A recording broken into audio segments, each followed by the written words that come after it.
somebody mentioned something in the comments, and it reminded me of something I was going to talk about.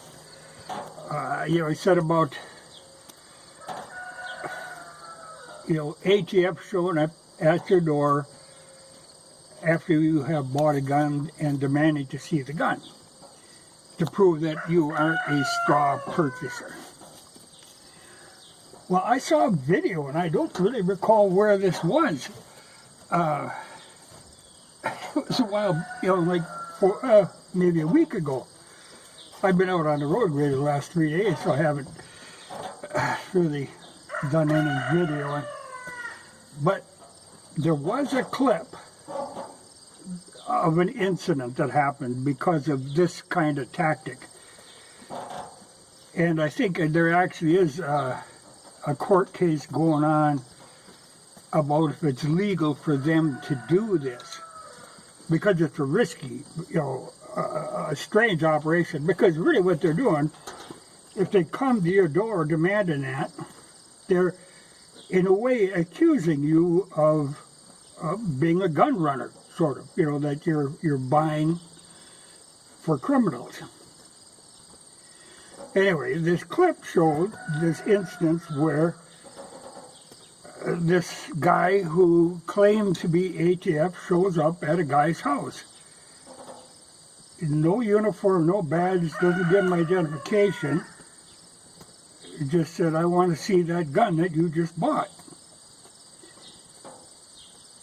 Well, the guy had a little hesitation about this, so the guy calls the local police. Said, I think there's a guy pretending to be a federal agent. So the cops show up, and this supposed ATF guy, who, he probably was ATF, but immediately when these cops show up, he gets real belligerent, and he starts lipping off to these cops, saying, oh, you're going to be in trouble, I'll have your badge, this kind of nonsense.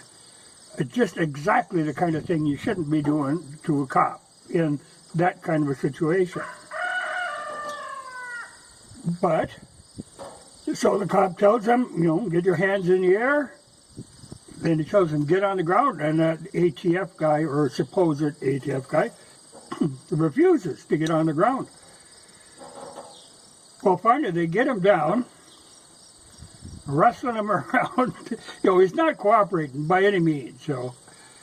And as soon as he's on the ground, then he starts screaming, oh, I can't breathe. I got health issues, I can't breathe and stuff. And they manhandle him, which, with the resistance he was giving up, they're perfectly justified in what they did.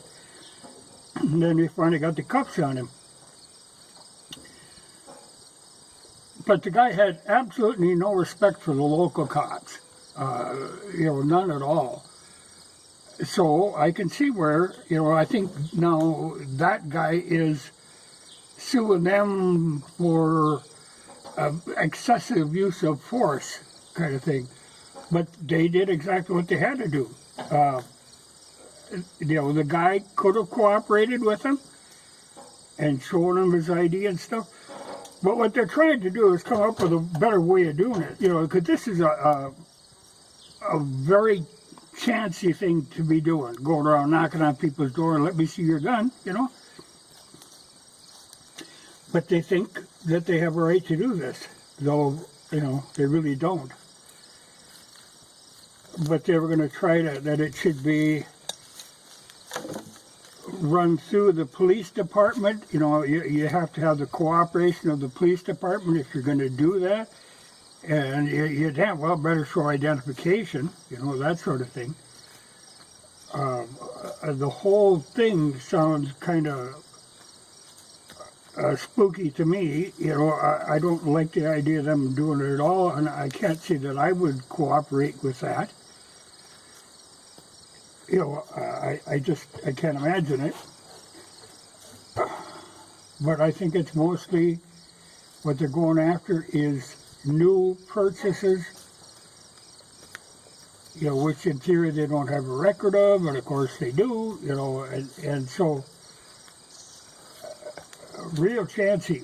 But another instance come up that I was, you can get the curio and relic license that will allow you to buy the old guns through the mail and stuff like that. And and I looked into getting that license at one time, and I changed my mind right away when I saw that one of the things, you're giving them permission to come at any time and go through your collection to make sure that all your paperwork is in order. And you just, by getting that license, you kind of give away your privacy to what you own. I had no interest in doing it after I found that out. Once, if because in theory, if they're going to claim that you're running guns, that you're doing this straw purchase stuff, they have to have a pretty good reason to do that. Good enough reason to get a warrant. If they can't get a warrant, they certainly shouldn't be doing that. But the idea that you are required to let them in and go through all your stuff, I can't see that.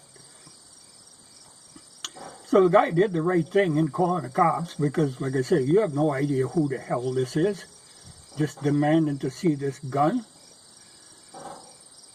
And the cops did exactly the right thing. The other one at fault really is the ATF. They just behaved badly in a bullying, intimidating sort of manner. You're not going to get cooperation from people that way. But he thought that was the way to do it. But it's an interesting video. But like I said, I don't remember where I saw this. It was just from the police. I'm sure it was from the cameras that they were wearing, and I think the homeowner was videoing it, and it had been put together.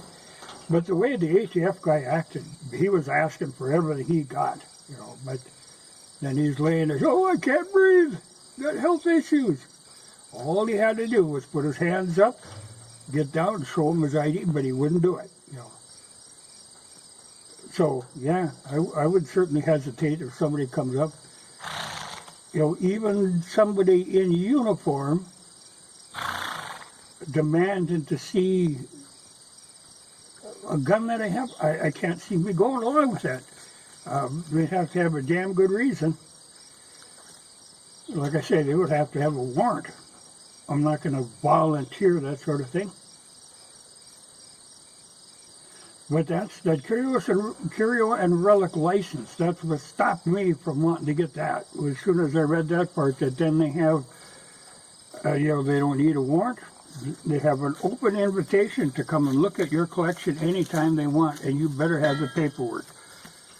If you upgrade your collection, sell a gun, trade a gun, they want to know who got it. They want the whole history of that transaction. I'm not going to do that.